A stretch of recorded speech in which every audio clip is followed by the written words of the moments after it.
Hello and welcome to coverage of Round 1 here at Grand Prix Oakland. Maria Bartholdi and Reed Duke in the booth with you, and we've got a Ruben on Ruben battle here in our feature match area for Round 1. Ruben Bressler on the left side of your screen. Oh, pre-game handshake, classy. I like it. You might know him, of course, from the Magic world. And both players, by the way, I think we're going to see a mirror match here of Mono Green Tron. Yes, indeed we are. Both players, Mono Green Tron. All right, so is this just a race, Reed? Yeah, more or less. It's a race, but more specifically a race to do something relevant. A player could assemble turn 3 Tron, have access to all the mana in the world, but there's a big difference between deploying a Worm Coil engine or an Oblivion Stone, which might not be particularly effective, versus deploying a Karn and starting to eat away at the opponent's mana base. So having the mana established underneath you as quickly as possible and having the right threats for the right situation is going to be the key to this matchup. All right, so just base level, Reed, what exactly is this deck trying to do? Well, Tron refers to the lands that you see in front of you, and it can be a little bit confusing watching these decks play because there are so many different arts of the Urza's lands. Oh, but yes. We have Urza's Mine, Urza's Power Plant, and Urza's Tower, which are pretty much as old as the game of Magic. And if you have all three in play at the same time, they produce additional mana. So they tap for only one colorless individually, but all three of them, if you tap them, you'll get 7 mana. So that means this deck can get 7 mana on the third turn of the game via things like Expedition Map, and you could play a Worm Coil Engine or a Karn Liberated and effectively win the game based on the raw power of those cards coming down so early. So do either of these players have anything, I guess, the way that I like sometimes I like thinking about modern matches, to worry about from their opponent, or are they fairly safe just trying to enact their game plan as quickly as possible? Well, the fact about this mirror match in particular is there's often not a lot you can do. I would say basically every card in both decks comes at sorcery speed. So you're really just focusing on your own game plan and trying to make the best play you can each turn. Ruben here just played one example of an interactive card, which is Ghost Quarter. And notice what he's doing here is he's not using his Ghost Quarter right away. He's going to pass the turn, wait for Diaz to crack his Expedition Map and commit himself to deciding which land he's going to search for. And now we might see Bressler attack one of Diaz's lands to make sure that he can't get up to that 7 mana on turn 3.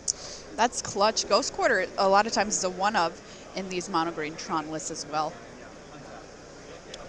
No, Bressler, okay, he's going to go during the upkeep, during the draw step, Ghost Quarter. Little bit of guesswork sometimes when you're going after Tron's lands. Ruben's making a procedural error here. He's using his Ghost Quarter as though it was Field of Ruin, but remember Ghost Quarter is what you gain in terms of not having to spend the 2 mana to activate it. You lose in not being able to search for a basic land yourself.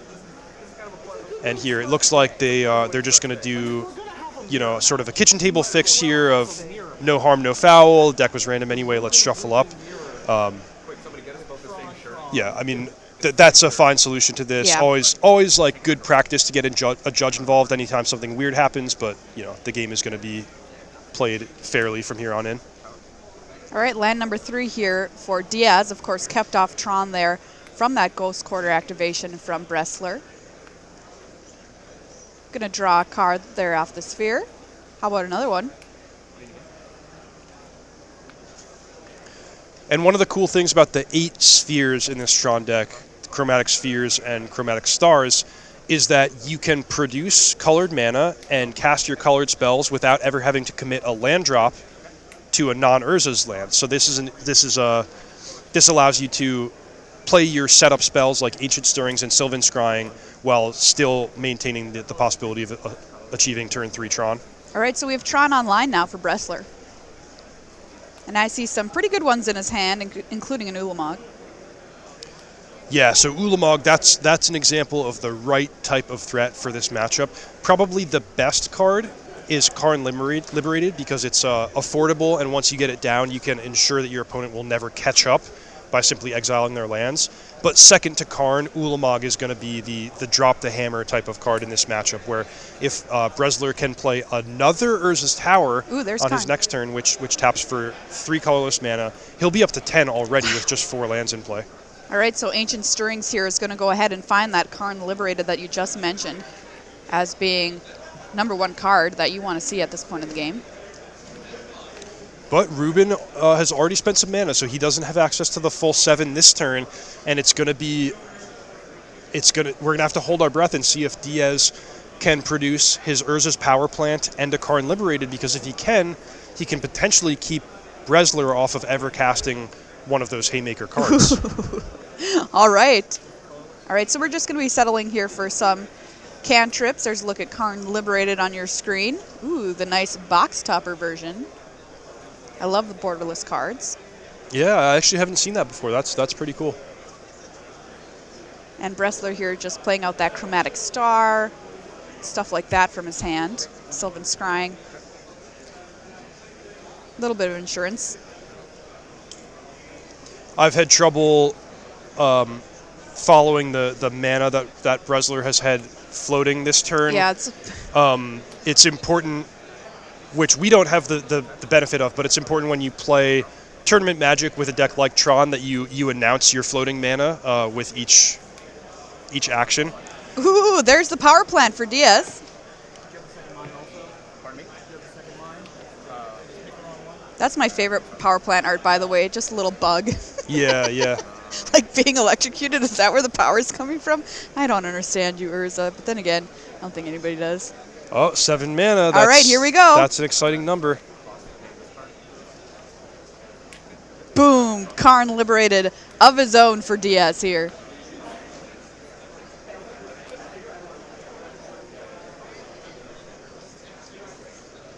There's a look at Karn +4, target player exiles a card from their hand, -3, exile target permanent, -14, you get to restart the game, and shenanigans ensue.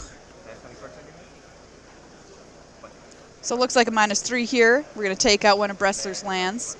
Tron no longer online, and this is exactly what you talked about. Yeah, depending on the strength of Diaz's hand, and I do see he has Ulamog waiting, he could very well just cash in Karn over the course of 2 turns to destroy 2 of Bresler's lands. And if he has a follow-up threat, that's something that the opposing Tron player will basically just never come back from. This turn is really, really crucial here, and we talked about that guessing game of which Urza's land to destroy. Yeah. Diaz went for Bresler's Urza's Mine. If Bresler has another one, he can play his own Karn and choose to go after, well, probably the opposing Karn, but it looks like he doesn't. It's just another Urza's Tower. So the difference between having a possible 7 mana and being stuck with just 3 is going to be the difference in who wins and loses this game. All right, so Bresler just plays that Expedition map and passes the turn back over to Diaz here. Active Karn in play, Tron online, Ulamog, the Ceaseless Hunger in hand for Diaz. Just going to plus Karn there. Crack the map. So if Diaz had been holding any Urza's piece, he could have deployed Ulamog this turn. Thankfully for Bresler, he's not able to do that, but I think the combination of Karn and Ghost Quarter is going to keep Bresler off of his Tron forever, and I think this game is going to take a couple more turns, but it's going in Diaz's favor. There's the Ghost Quarter that was searched up by the map there for Diaz, and I also say an Ugin the Spirit Dragon in hand too for Diaz. Found a tower there off that star crack. Ooh, pretty. And now we see that same pattern where Diaz is going to pass the turn, put Bresler to the test of which piece are you going to search for with your Expedition map, and then I predict we're going to see the Ghost Quarter hit the Urza's Power Plant. Yeah. Either here at the end of the turn or perhaps in the draw step, whatever it might be. All right, so there's the mine for Bresler here off of cracking that Expedition map.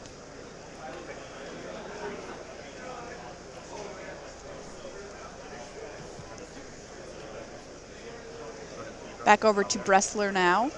Ancient Stirrings was the draw. And there's that Ghost Quarter, just like you said. taking out the power plant of Bressler. Replaced with just a sad, sad forest.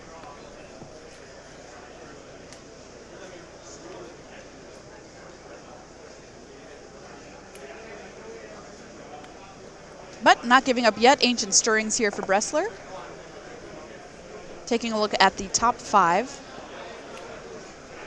Relic of Progenitus, the choice here. Pretty ineffective in this particular matchup. Not going to do much besides just cycle. Tron very much about the battlefield and casting spells from the hand, and not so much about using its graveyard. Bressler's going to go ahead and play that relic.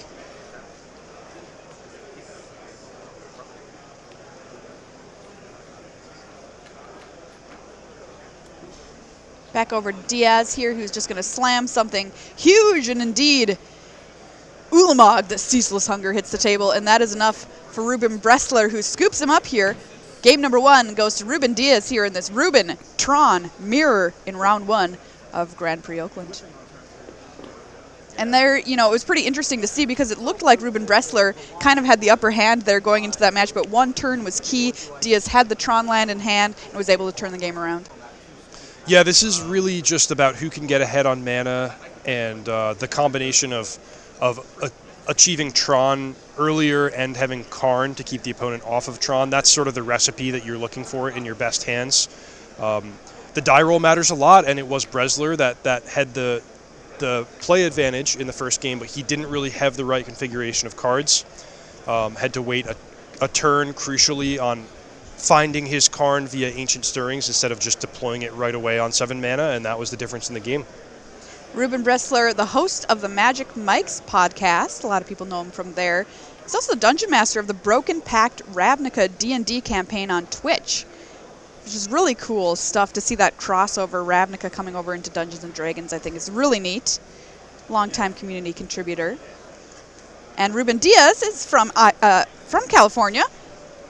He's not working this weekend, just moved, so the Grand Prix, he said, is a great way to spend some time.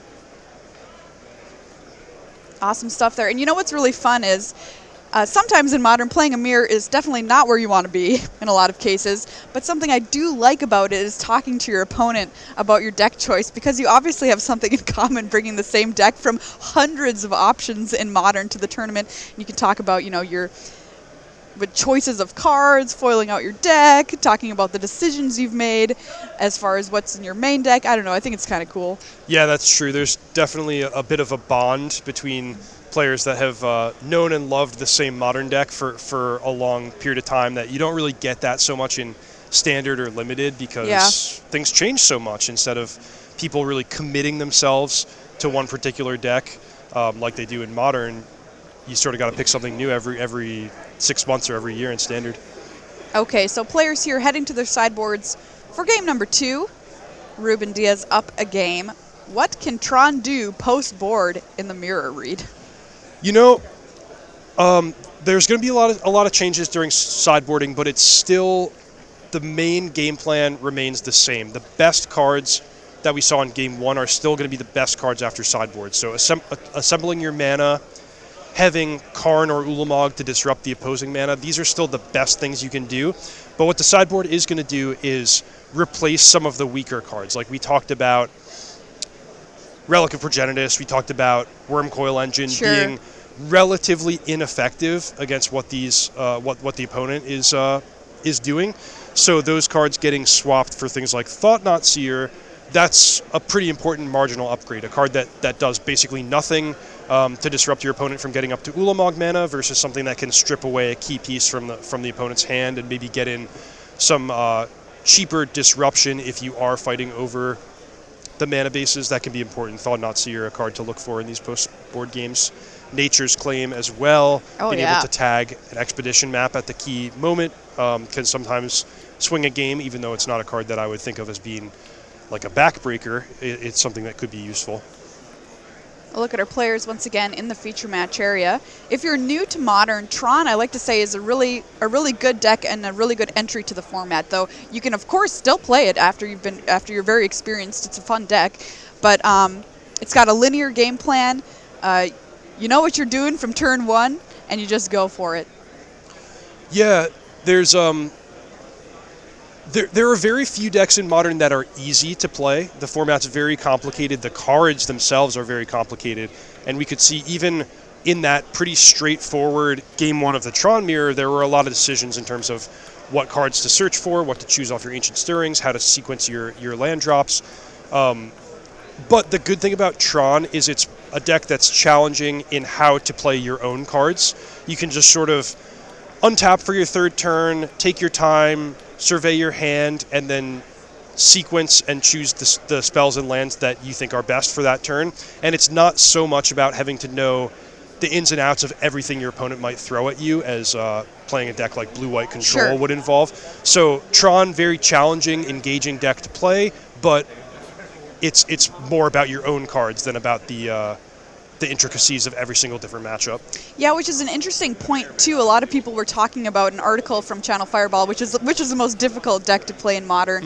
And what I thought was really interesting, one of the takeaways was decks that make you have to know your own deck, and decks that make you have to also know the entire format. Precisely, yeah.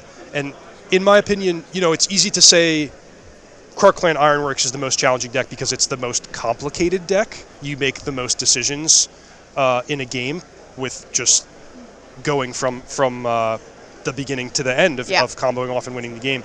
However, I would tend to think something like Blue-White Control or Jeskai Control is even more challenging because if I play Jeskai Control against Krark Clan Ironworks, I have to know exactly what their deck is up to as well, or else I can't properly employ my countermeasures. So the difference between just having to navigate your own cards well and having to actually understand everything that's going on in the format is a pretty important distinction. And the difference between somebody who's an occasional Modern player or somebody who really, really loves the format and plays week in and week out.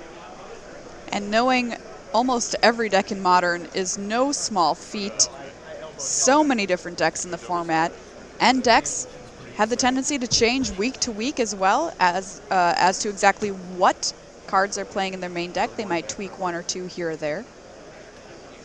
So changes like that you've got to be on your toes for.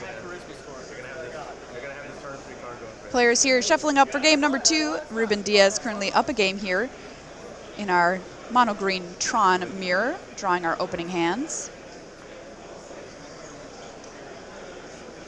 So Bresler has the play here. So even being down to 6 cards, it's not a hopeless cause. Tron can definitely get some very, very powerful draws, even with 6, 5, or 4 cards. But he's got to have the right stuff. I see he's got a turn 1 Urza's Tower, but no second Tron piece, so he's going to have to get a little bit lucky off the top of his library if he's going to get to his Karn and Ulamog quickly. All right, dueling towers here out on the battlefield, and one way to help yourself out of a bad draw or a mulligan is Ancient Stirrings. Just an all-star card in Modern, in a bunch of different decks. Of course, best known for Tron. So no land in these top 5 for Ruben, but what he can do is take an Expedition map, play it, and then next turn he'll be able to go for a Tron piece to make sure he's on track for getting Tron on turn 4. All right, we're going to take that Expedition map, as you said. Rest go on the bottom there. Map into hand. Good thing he had that forest. And he's going to play out the map back over to Ruben Diaz, who's got the tower in play and the Chromatic Star. He's going to crack the Chromatic Star here. Draw a card. Oh, there it is, Maria. Nature's Claim destroying the Expedition map. This is a really great play. Expedition map, a card that you only have a pretty narrow window to tag, and Ruben Diaz, everything going right, him able to do that off of a Chromatic Star rather than actually devoting a land drop to a forest, so he could still be on track for turn 3 Tron here. That was a huge play, turning a card that might not have been super effective into a way to really, really stymie Bresler's development, and here it's going to be 7 mana. Oof. There's Tron for Diaz, and there is Karn Liberated. And boom, immediate minus. We're going to take out either your mine or your tower. It's going to be the mine. Pass back to Bresler. Oh, he had a power plant on top too.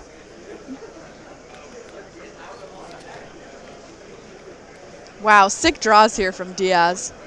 Wow. Okay. Perfect. And there is Ulamog, the Ceaseless Hunger, once again closing out the game. Ruben Diaz wins this match 2-0 over Ruben Bressler in the mono green Tron mirror. And there you have it. Sometimes Modern is a very fast format read. All right, so from those games, what was your takeaway? I guess just have natural Tron in your opening hand. Is that what I should endeavor to do? Well, yeah, if we're talking about what determined the outcome of the game, it was really just Diaz had it all in that game too. There, turn 3 Karn, turn 4 Ulamog with a disruption piece along the way.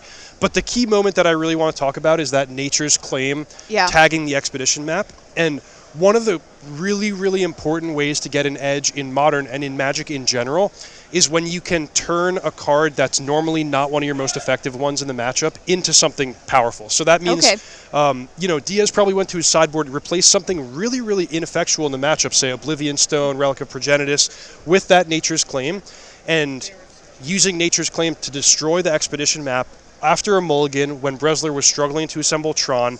That was basically turning something that had no effect into something that was as good as gold and able to give him a real big advantage. And when you can look for creative ways to achieve that, you're going to get a big advantage. All right, well, more Magic on the way here from Grand Prix Oakland coming up in just a minute. Don't go anywhere.